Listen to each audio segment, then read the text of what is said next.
જામનગરમાં આમ આદમી પાર્ટીમાં મોટું ભંગાણ થયું છે। જામનગર આમ આદમી પાર્ટીના પ્રમુખ સહિત 18 લોકોના રાજીનામા સામે આવ્યા છે, જ્યારે લોકસભા ચૂંટણી પૂર્વે આમ આદમી પાર્ટીના સંગઠનમાં મોટું ગાબડું પડ્યું છે। આમ આદમી પાર્ટીના શહેર પ્રમુખ કરસન કરમૂરનું રાજીનામું આમ આદમી પાર્ટીમાંથી ઉપપ્રમુખ આશીષ સોજીત્રા સહિત 18 હોદ્દેદારોના રાજીનામા આપવામાં આવ્યા છે। કેન્દ્રીય નેતૃત્વએ આપેલા વચનો પૂર્ણ ન થતા રાજીનામા આપવામાં આવ્યા છે। તમામ 18 લોકો કેસરિયા ધારણ કરે તેવી પણ હાલ ચર્ચા થઈ રહી છે। ઉપપ્રમુખ આશીષ સોજીત્રા સહિત 18 હોદ્દેદારોના રાજીનામા, જામનગર આમ આદમી પાર્ટીના પ્રમુખ કરસન કરમૂરનું પણ રાજીનામું, તેની સાથે 18 લોકો કેસરિયા કરે તેવી સંભાવના છે। લોકસભા ચૂંટણીને હવે થોડો જ સમય બાકી છે, ને ત્યારે જામનગરમાં આમ આદમી પાર્ટીને મોટું ગાબડું પડ્યું છે।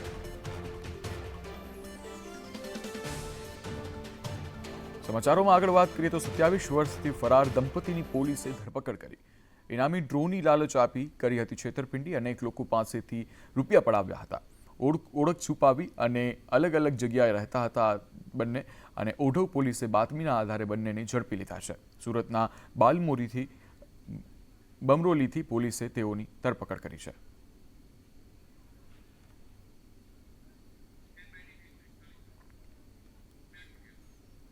ગણદેવી મામલતદાર કચેરીમાં એસીબીની સફળ ટ્રેપ થઈ છે। કચેરીના કોમ્પ્યુટર ઓપરેટર લાંચ લેતા ઝડપાયા। અલ્પેશ હડપતિયા અને મનીષ તલાવિયા લાંચ લેતા ઝડપાયા।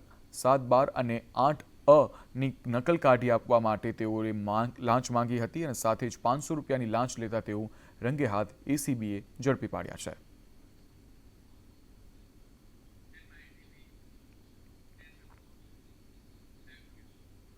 રૂપાલાના નિવેદનને લઈ દ્વારકામાં વિરોધ સામે આવી રહ્યો છે। મામલતદાર કચેરીએ રાજપૂત સમાજનું આવેદનપત્ર આપવામાં આવ્યું છે।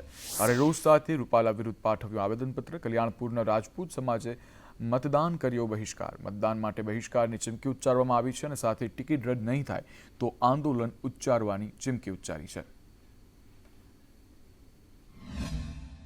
સમાજ વતી આવેદનપત્ર અમે આજે મામલતદાર ઓફિસે દેવા આવ્યા છીએ। ટૂંકમાં એનું એક જ કારણ છે ટૂંકમાં કે આખા ગુજરાતભરમાંથી જે રાજકોટ લોકસભાની ઉમેદવાર પરસોત્તમ રૂપાલા સાહેબ છે, એમની ટિકિટ રદ કરવામાં આવે। જે ટિપ્પણી ક્ષત્રિય સમાજ વિરુદ્ધ કરેલી છે એના અનુસંધાને આજે અમે મામલતદાર સાહેબને આવેદનપત્ર પણ આપ્યું છે, અને ઉગ્ર આંદોલન સાથે પણ આવતા દિવસોમાં જો આનું પરિણામ નહીં આવે કે રદ નહીં થાય તો ઉગ્ર આંદોલન પણ થશે।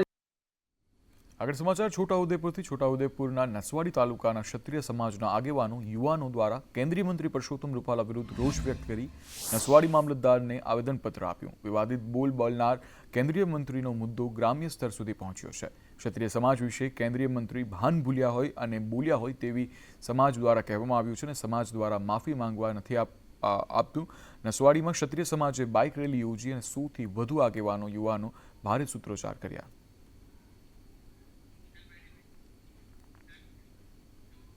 આગળ સમાચાર ગીર સોમનાથથી। ગીર સોમનાથના કોડીનારમાં ક્ષત્રિય સમાજે પરસોત્તમ રૂપાલાના વિરોધમાં આવેદનપત્ર આપ્યું। ગીર સોમનાથ કલેક્ટર અને કોડીનાર મામલતદારને આવેદનપત્ર અપાયું। રાજકોટ લોકસભાના ઉમેદવાર પરસોત્તમ રૂપાલાના વિરોધમાં આવેદનપત્ર આપવામાં આવ્યું। તાજેતરમાં રૂપાલાએ ક્ષત્રિય સમાજ વિરુદ્ધ એક ટિપ્પણી કરી હતી, જેને લઈ આખા ગુજરાતમાં રૂપાલા વિરુદ્ધ રોષ ભભૂક્યો છે। રૂપાલા હાય હાય અને રૂપાલાને હટાવોના નારા સાથે રેલી કાઢવામાં આવી હતી, અને સાથે જ મામલતદારને આવેદનપત્ર પાઠવ્યું હતું। રૂપાલાની ટિકિટ રદ કરવા ચીમકી પણ ઉચ્ચારી હતી, અને રૂપાલાને હટાવવામાં નહીં આવે તો આવતા દિવસોમાં ગામ બંધ સહિત મહાસંમેલનો યોજવામાં આવશે તેવી ચીમકી ઉચ્ચારવામાં આવી છે।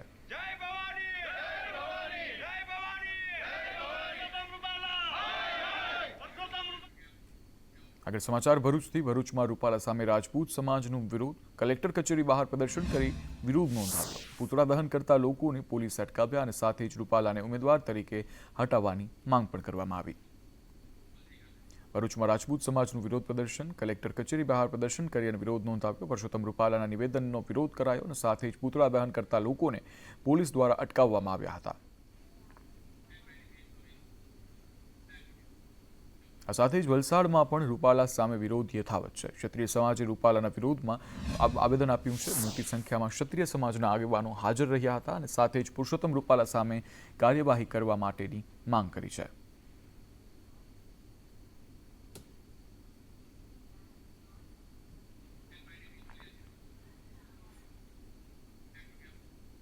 તો આ સાથે જ મોરબીમાં પણ પરસોત્તમ રૂપાલાના વિવાદિત શબ્દો સામે આક્રોશ યથાવત જોવા મળી રહ્યો છે. માળિયામાં ક્ષત્રિય સમાજ દ્વારા આવેદન આપવામાં આવ્યું અને રૂપાલાની ટિકિટ રદ કરવાની માંગ સાથે મામલતદારને આવેદનપત્ર પાઠવવામાં આવ્યું. અલગ અલગ સમાજોના આગેવાનોને સાથે રાખી અને મામલતદારશ્રીને આવેદનપત્ર આપવામાં આવ્યું હતું કે જે પરસોત્તમ રૂપાલા દ્વારા બેફામ બફાટ કરવામાં આવ્યો હતો એના લીધે અમારી જે લાગણી દુભાણી છે અને જે આજે ક્ષત્રિય સમાજમાં બહુ આક્રોશ ફાટી નીકળ્યો છે. આટલા વર્ષોની અંદર છેલ્લા ઘણા વર્ષથી 30 વર્ષથી કોઈ પણ ક્ષત્રિય ઉમેદવારોને પ્રભુત્વ મળ્યું નથી લોકસભાની અંદર. તેમ છતાં પણ સમાજ તમારી સાથે રહ્યો છે. પરંતુ આ વખતે જ્યારે અમારા સ્વાભિમાન ઉપર વાત આવી છે, અમારી અસ્મિતાની વાત છે, આ વાતમાં અમે કોઈ બાબતે સમાધાન કરવા માંગતા નથી. 18 વરણને સાથે રાખી અને ક્ષત્રિય સમાજ વતી હું આપને બાંયધરી આપવા માંગુ છું કે માણિયા તાલુકાની અંદર એક પણ ગામડામાં, ભલે પરસોત્તમ રૂપાલાનો આ વિસ્તાર નથી, કચ્છ સંસદીય વિસ્તાર છે, પરંતુ આખા ગુજરાતની અંદર કોઈ પણ ભારતીય જનતા પાર્ટીના ઉમેદવાર હોય કે એના આગેવાનોને પ્રચાર માટે આવવા નહીં દે. હું આપને સૌને ખાતરી આપું છું. કોંગ્રેસ પ્રવક્તા પાર્થિવરાજ કઠવાડિયાની પ્રતિક્રિયા સામે આવી છે. કહ્યું, રૂપાલાનું નિવેદન બહેન દીકરીને અપમાન કરનારું છે. સમાજની માંગ ઉમેદવારને બદલવાની છે. પાર્થિવરાજે વધુમાં કહ્યું, માફી માંગવાથી વિવાદ પૂરો ન થાય. રાજપૂતો આગેવાનોએ સમાજ માટે નિર્ણય લેવો જોઈએ. સંકલન સમિતિની બેઠક મૂળભૂત રીતે જે પ્રકારના નિવેદનો રૂપાલા દ્વારા આપવામાં આવ્યા, જે રીતે ક્ષત્રિય સમાજને અપમાનિત કરતું નિવેદન, જે એના ઇતિહાસને જે કહી શકાય કે અપમાનિત કરતું નિવેદન, બહેન દીકરીઓ માટેનું જે નિવેદન, બહેન દીકરીઓ માટે ક્ષત્રિય સમાજે પોતાના જીવ આપ્યા છે, બલિદાન આપ્યા છે. સમાજની જે માંગણી છે એ ઉમેદવાર બદલો એટલી જ માંગણી છે. માફી માંગવાથી નહીં પતી જાય. જે ભાજપના આગેવાનો જે રાજપૂત બની ગયા છે એ યાદ રાખે કે સમાજની લાગણી સર્વોપરી છે. પહેલાં સમાજની લાગણી માટે વિચારજો અને પછી જે નિર્ણય લેવાય. આગળ સમાચાર મહેસાણાથી આવી રહ્યા છે. મહેસાણાના સાંસદ શારદાબેન પટેલનો વિરોધ સામે આવી રહ્યો છે. માનવ આશ્રમ વિસ્તારમાં કામ ન થતા સાંસદનો વિરોધ કરવામાં આવી રહ્યો છે. છેલ્લા 5 વર્ષથી સાંસદ દેખાયા ન હોવાનો આક્ષેપ કરવામાં આવી રહ્યો છે. વિસ્તારમાં નશાખોરી, અસામાજિક તત્વોના આતંકની ફરિયાદો પણ સામે આવી રહી છે. બધી વસ્તુનું નુકસાન જ છે. બેન દીકરીઓ સેફ નથી, પાણી નથી મળતું, ચાલવા માટે ફૂટપાથ નથી, ગમે ત્યાં ગંદકીના ઢગલા છે ચારે બાજુ, સાધનોનો એટલો ઉપદ્રવ છે. સાંજ 8 થી લઈને રાતે 10 વાગ્યા સુધી નુસન્સમાં નશાખોરીનું એટલો બધો નુસન્સ છે અહીંયા. લાઈટો, સ્ટેટ લાઈટો બંધ થઈ જાય. અમે ફોન થઈ ગયા, સ્ટેટ લાઈટ થઈ જશે. પોલીસ સ્ટેશન હોય છે તો પોલીસ સ્ટેશન આખો દિવસ બંધ હોય છે. સાંજે અડધા કલાક માટે ખુલતું હોય છે. અમે કોર્પોરેટર શું કરવા ચૂંટીને લાયા છે, સાંસદો શું કરવા ચૂંટીને લાવી છે? એની માટે કે અમે એમને કમ્પ્લેન કરી અમારી ચર્ચા આગળ પહોંચાડે. એની બધી અમને ઉપરથી કે તમે લોકો લડો. સાબરકાંઠા ભાજપમાં વિવાદ વચ્ચે કોંગ્રેસ એક્શનમાં આવી છે. કોંગ્રેસના ઉમેદવારે ધનસુરામાં કાર્યકરો સાથે બેઠક કરી અને ધનસુરા તાલુકા કોંગ્રેસના કાર્યકરો સાથે મીટિંગ પણ યોજી. સાબરકાંઠા લોકસભા હાંસલ કરવા માટે કોંગ્રેસની તાડમાર તૈયારીઓ ચાલી રહી છે. ત્યારે કોંગ્રેસ પક્ષમાં એક ઉત્સાહનો માહોલ છે અને આ વખતની લોકસભાની ચૂંટણીમાં સાબરકાંઠા બેઠક 100% કોંગ્રેસ પક્ષ જીતશે એવો આશાવાદ અને ઉન્માદ કાર્યકરોમાં અને આગેવાનોમાં દેખાઈ રહ્યો છે. કારણ એ જ છે કે સામા પક્ષે આપણે જોયું હશે કે લોકોએ ઉમેદવાર બદલવા પડ્યા, બીજા ઉમેદવારનો પણ વ્યાપક વિરોધ થઈ રહ્યો છે. ભારતીય જનતા પાર્ટીએ કોંગ્રેસ યુક્ત ભાજપ બનાવવાની શરૂઆત કરી છે. એની સામે જે કાર્યકર્તાઓ અને આગેવાનોનો આક્રોશ અત્યારે ધીરે ધીરે બહાર આવી રહ્યો છે. પણ તો સાથે જ કોંગ્રેસ જિલ્લા પ્રમુખ પ્રતાપ દુધાતના ભાજપ પર પ્રહાર, ઇલેક્ટોરલ બોન્ડ મુદ્દે ભાજપ પર આકરા પ્રહારો કર્યા. કહ્યું, ચંદા દો ધંધા લો અને આની ભાજપની નીતિ છે. પ્રતાપ દુધાતે કહ્યું કે ચંદા લો અને ધંધા દોની ભાજપની નીતિ છે. ભાજપે સૌથી મોટો ભ્રષ્ટાચાર કર્યો છે.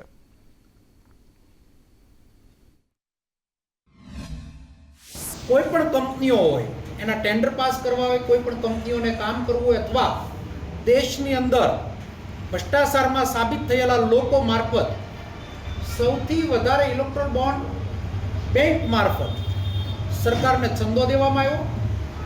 કહેવાનો ભાવાર્થ એ પ્રકારનો છે કે આ ઉઘાડી લૂંટ જે ભાજપે ચલાવી એનો કોંગ્રેસ પાર્ટી મારફત જિલ્લા કોંગ્રેસના પ્રમુખ તરીકે આ વખોડી કાઢીએ છીએ અને ભાજપની કરની ને કથની લોકો સમક્ષ ખુલ્લી પડી છે.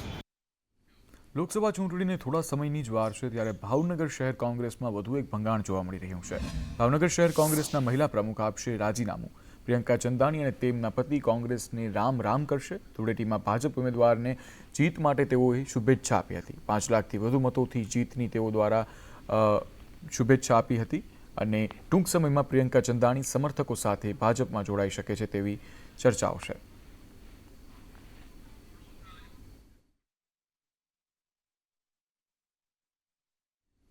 આગળ સમાચાર બારડોલીથી. બારડોલી કોંગ્રેસ ઉમેદવારના નામ પર ગીત સિદ્ધાર્થ ચૌધરીના નામનું ગીત લગ્ન પ્રસંગમાં વાગ્યું. એક જ ચાલે સિદ્ધાર્થભાઈ જ ચાલે આ નામનું ગીત મોટી સંખ્યામાં યુવાનો ગીતના તાલે ઝૂમ્યા હતા.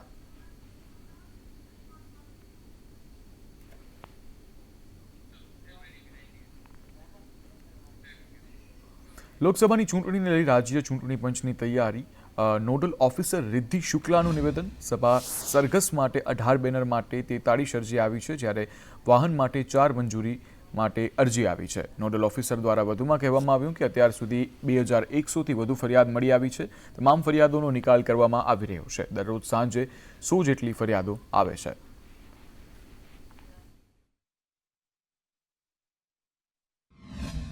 અમદાવાદમાં જિલ્લા કંટ્રોલ રૂમ પણ કાર્યરત છે. એ જિલ્લા કંટ્રોલ રૂમમાં હાલ કુલ જોવા જઈએ તો 2100થી વધુ કમ્પ્લેન્સ આવેલી છે. આ જે કમ્પ્લેન્સ છે તમામનો નિકાલ કરવામાં આવેલો છે. એક જ દિવસમાં આશરે 100થી ઉપર આપણને કમ્પ્લેન્સ મળી રહી છે. 24 કલાક round the clock A control room ચાલુ છે અને કોઈ પણ સમસ્યાઓનું નિરાકરણ આવી શકે અને મતદારો કોઈ પણ જગ્યાએ મૂંઝાય નહીં તે માટે આ સુવિધા પણ કાર્યરત છે. GCCI ખાતે વિકસિત ભારત સંકલ્પ અંગે બેઠક યોજાઈ હતી જેમાં વિદેશ મંત્રી S જયશંકર અને GCCIના સભ્યો વચ્ચે આંતરરાષ્ટ્રીય પોલિસી પર ચર્ચા કરવામાં આવી. આ પ્રસંગે વિદેશ મંત્રીએ જણાવ્યું કે બિઝનેસ વર્લ્ડમાં ગુજરાતીઓએ મોટી છાપ છોડી છે. ખેતી, ટેકનોલોજી અને ઇનોવેશનમાં આપણે ઘણું સારું કર્યું છે જેથી દેશનો ગ્રોથ વિશેષ રહ્યો છે. જેટ એન્જિન ટેકનોલોજીમાં કેટલાક દેશોની મોનોપોલી હતી પણ હવે ભારતમાં આ ટેકનોલોજી થકી જેટ એન્જિન બનશે. હાલ આપણે દુનિયાની 5મી ઇકોનોમી છીએ અને જલ્દી 3જી ઇકોનોમી બનીશું.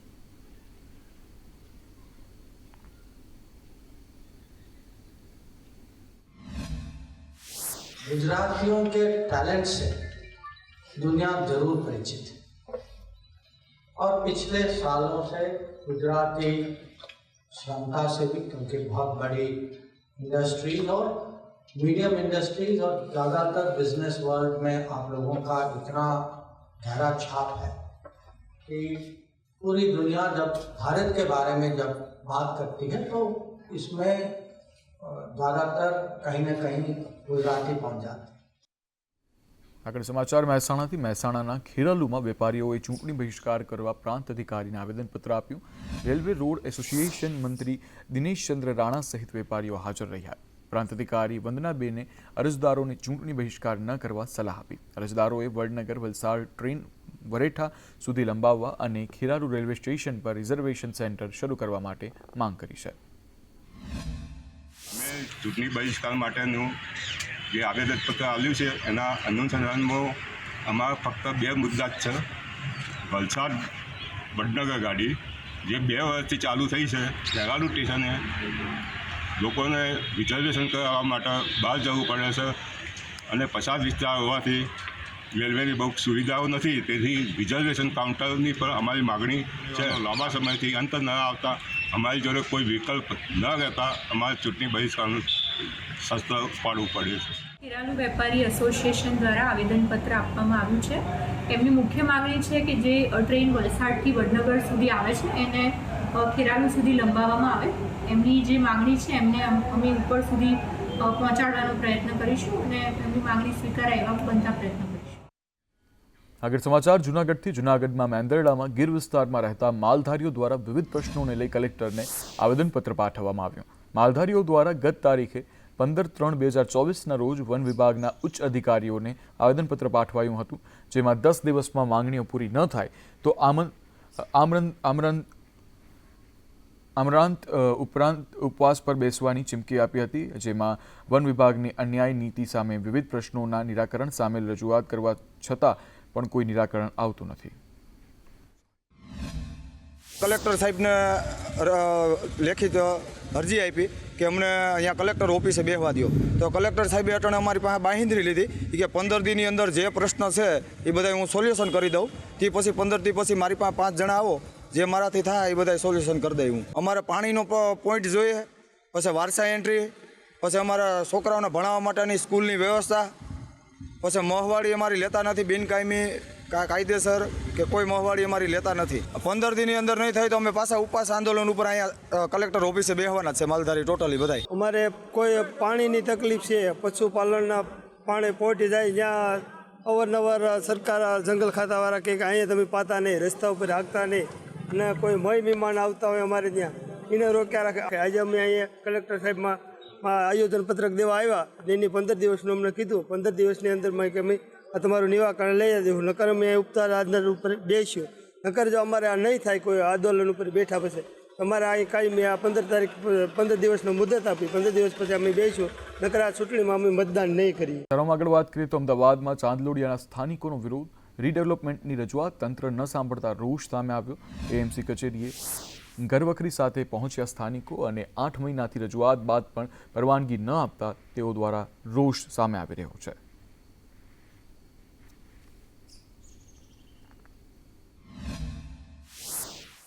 આ સોસાયટી 45 વર્ષ જૂની છે અને એનું બાંધકામ છે ને એ જર્જરિત થઈ ગયું છે. અમે હાલ જે મકાનમાં રહેતા હતા તે હવે મકાન આર્કિટેક્ટ પાસે તપાસ કરાવી તો એને રિપોર્ટ આપ્યો કે આ તમારા મકાનમાં રહેવાય નહીં, કારણ કે જર્જરિત થઈ ગયું, ગમે ત્યારે ડેમેજ થઈ શકે. હવે જીવવાની જોખમી ન થાય એ માટે થઈને અમે આ મકાન ખાલી કરીને બીજા ભાડાના મકાનમાં રહેવા ગયા છીએ. 8 મહિનાથી મ્યુનિસિપાલિટીમાં અરજી કરી છે, પણ 8 મહિનાથી કોઈ અધિકારીઓ આનો અમારી અરજીનો ઉકેલ નથી લાવતા, અમને પરમિશન નથી આપતા. એટલે અમારે ના છૂટકે પછી ગઈકાલે મ્યુનિસિપલ ઓફિસમાં, બોડકદેવ ઓફિસમાં સહકુટુંબ જવું પડ્યું અને એની રજૂઆત કરવી પડી. બોટાદ પાલિકાએ રસ્તાની પાસે બનાવેલા પાણીના નિકાલ માટે નિકો પર ઢાંકણા લગાવ્યા હતા, પરંતુ ગણતરીના દિવસોમાં તૂટતા તંત્ર સામે ભ્રષ્ટાચારના આરોપ લાગ્યા છે. પાલિકાની પોલ છતી થતાં લૂલો બચાવ કરતાં કહ્યું કે ઢાંકણના કામગીરી હાલ કરવામાં આવી રહી છે અને ઢાંકણ કામ ચલાવવા માટે મૂકવામાં આવ્યા હતા.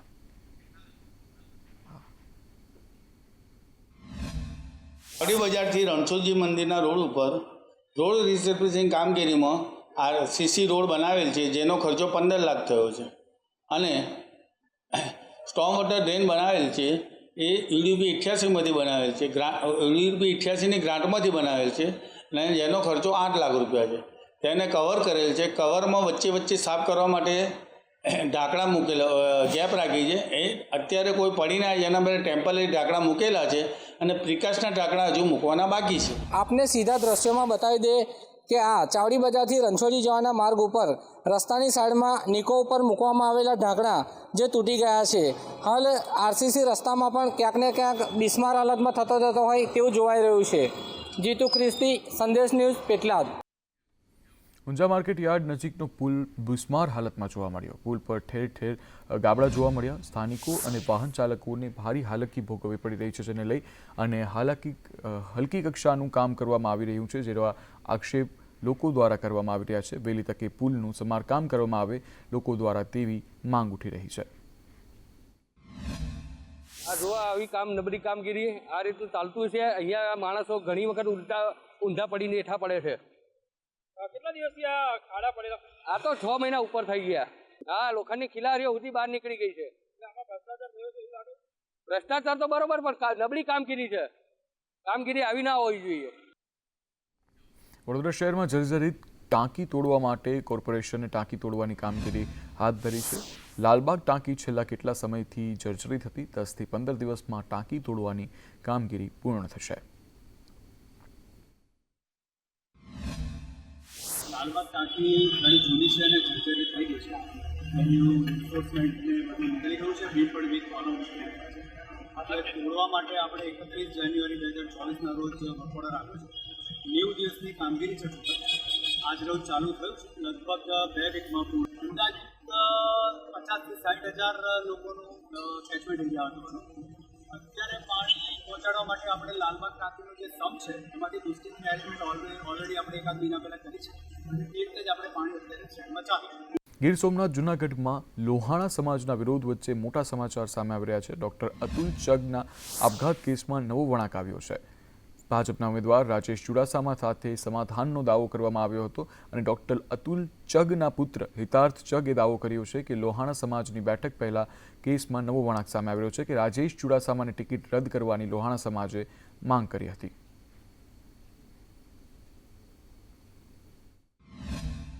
એક વર્ષની કાનૂની સફરમાં મેં ઘણું બધું અનુભવ્યું છે અને હું ફરિયાદ માટે પણ ખૂબ જમજમ્યો છું. આ એક વર્ષની લડાઈ બાદ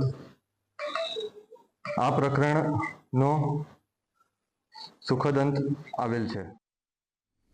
એક તરફ વિકાસની વાતો થાય છે, નલ સે જલ યોજનાના ઢોલ પીટાય છે, ત્યારે બીજી તરફ ગુજરાતમાં પીવાના પાણી જેવી મૂળભૂત જરૂરિયાત માટે વલખા મારતું એક ગામ નજર પડે છે. આણંદ જિલ્લાના તારાપુર તાલુકાનું કાનાવડ ગામમાં પાણી તો આવે છે, પણ એ પાણી એટલું દૂષિત હોય છે કે લોકોએ પીવાના પાણી માટે આમ તેમ વલખા મારવા પડે છે. છેલ્લા ઘણા સમયથી ગામ લોકો પીવાના પાણીને લઈને ભારે હાલાકી ભોગવી રહ્યા છે, પણ નગરોડ તંત્ર જાણે ગામ લોકોની સમસ્યા સામે આંખ આડા કાન કરી રહ્યું હોય તેમ લાગી રહ્યું છે. ફરિયાદ તલાવનું પાણી ખરાબ આવે છે. અમારા ગામના બધા લોકો બધા બીમારી પડી ગયા છે અને બહારથી પાણી બદલાવી છે. હાઈવે રોડ ઉપર દરગાહીથી પાણી બદલાવી છે. પાણી એટલું ગંદુ પાણી આવ્યા છે ને, આ મોટા મોટા માણસો એમના ભાઈ વીઆઈપી મિલર પાણી પીવા જોઈએ. અમારા ગામડામાં પાણી ક્યાંય મળતું નથી. અમે અત્યારે બાટલા લાવી અને પીવી છે. છોકરાના ગળા ચલાય છે. પીધા જેવું પાણી હોતું ને નિકાસનું પાણી આવે છે, તો અમને કનેવાલની સગવડ કરી આપો. રજૂઆત કરી છે, અમારા ધારાસભ્યને પણ રજૂઆત કરી છે, પણ હજુ સુધી ગામમાં પાણી ચોખ્ખું મળતું નથી. તારાપુર તાલુકાનું આ કાનાવાડા ગામ છેલ્લા 25 દિવસથી પરિયજ પાણી પુરવઠા જૂથ યોજનામાંથી પાણી આવે છે, પરંતુ ગામમાં હાલ કોઈ સરપંચ નથી અને ગામ વહીવટી તંત્રના હવાલે છે, જેના કારણે થઈ અને ગામની અંદર છેલ્લા 25 દિવસથી આવતું આ ગંદુ પાણી પીવા લાયક નથી. આ લોકોનો અવાજ જવાબદાર તંત્રના કાને ક્યારે પડશે એ તો હવે જોવું જ રહ્યું. આરીફ શેખ, સંદેશ ન્યૂઝ, તારાપુર. અમદાવાદમાંથી જાતીય પરીક્ષણ કરતો તબીબ ઝડપાયો છે. બાવડા મલ્ટી સ્પેશિયાલિટી હોસ્પિટલમાં ચાલી રહ્યું હતું ગર્ભ પરીક્ષણ. જિલ્લા આરોગ્ય વિભાગે હોસ્પિટલના તબીબને ઝડપી પાડ્યો છે. ડોક્ટર રવિ દોશી 35,000 લઈને ગર્ભ પરીક્ષણ કરતો હતો. હોસ્પિટલનું સોનોગ્રાફી મશીન સીલ કરવામાં આવ્યું છે અને એજન્ટ મારફતે ચાલતું હતું આ ગર્ભ પરીક્ષણનું કૌભાંડ. આરોપી ડોક્ટર સામે PCPNDT એક્ટ હેઠળ હાલ કાર્યવાહી હાથ ધરવામાં આવી છે. અમદાવાદના છારોડી તળાવમાં તંત્રની બેદરકારી સામે આવી. તંત્રએ તારથી ફેન્સિંગ કરતા લેક પરિસરમાં પ્રવેશ બંધ થયો. સ્થાનિકો માટે તળાવના કિનારો બેસવા જેવું મુશ્કેલ બની ગયું છે. 1 વર્ષ પહેલા જ તળાવનું ઉદ્ઘાટન કરાયું હતું. જનતા માટેના તળાવમાં તંત્રની બેદરકારી સામે આવી રહી છે.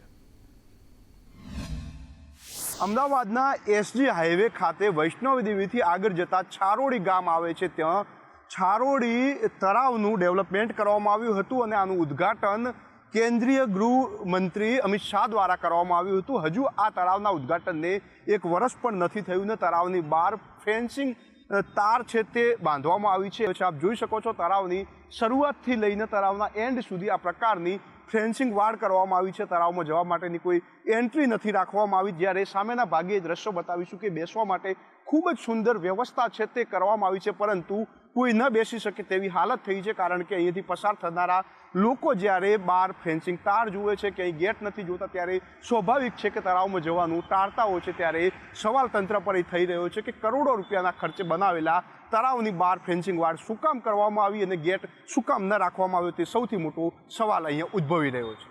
કેમેરામેન મનીષ વાણિયા સાથે જયંતિ ચૌધરી, સંદેશ ન્યૂઝ, અમદાવાદ. ઉનાળાની શરૂઆત થઈ ચૂકી છે, ત્યારે શરદી, તાવ, ઉધરસ અને સિઝનલ ફ્લૂ જેવા કેસો સામે આવી રહ્યા છે. જૂનાગઢમાં સિવિલ હોસ્પિટલમાં સરેરાશ ગત માસમાં 30થી વધારે કેસ તાવ, શરદી, ઉધરસના નોંધાયા હતા. તાપમાન વધતાની સાથે જ લોકોને સાવચેત રહેવાની પણ સલાહ આપવામાં આવી છે. લોકોએ બિનજરૂરી બહાર ન નીકળવું જોઈએ અને બપોરના સમયે તડકામાં પણ ઘરમાં જ રહેવું જોઈએ. ઉપરાંત લીંબુ શરબત અને જરૂરિયાત મુજબનું સતત પ્રવાહીની ડૉક્ટર દ્વારા સલાહ આપવામાં આવી રહી છે. તેમજ રોગચાળો ફેલાઈને દર્દીના દાખલ થવાની જરૂર પડે તો તે માટે જૂનાગઢ સિવિલ હોસ્પિટલમાં વ્યવસ્થાઓ ઊભી કરવામાં આવી છે. હાલ જ્યારે ગરમી વધી રહી છે ત્યારે બધાને જણાવવાનું કે સાવચેતી રાખવી જરૂરી છે. અનિવાર્ય હોય તો જ તડકામાં બહાર નીકળવું. બહાર નીકળો ત્યારે આખું શરીર ઢંકાય તેવા વસ્ત્રો પહેરવા, કોટન અથવા ખાદીના કપડાં પહેરવા હિતાવહ છે. પાણી વધુ પીવું, લીંબુ શરબત અથવા ORS પાવડરનો વધુ ઉપયોગ કરવો તથા હળવો ખોરાક લેવો હિતાવહ છે.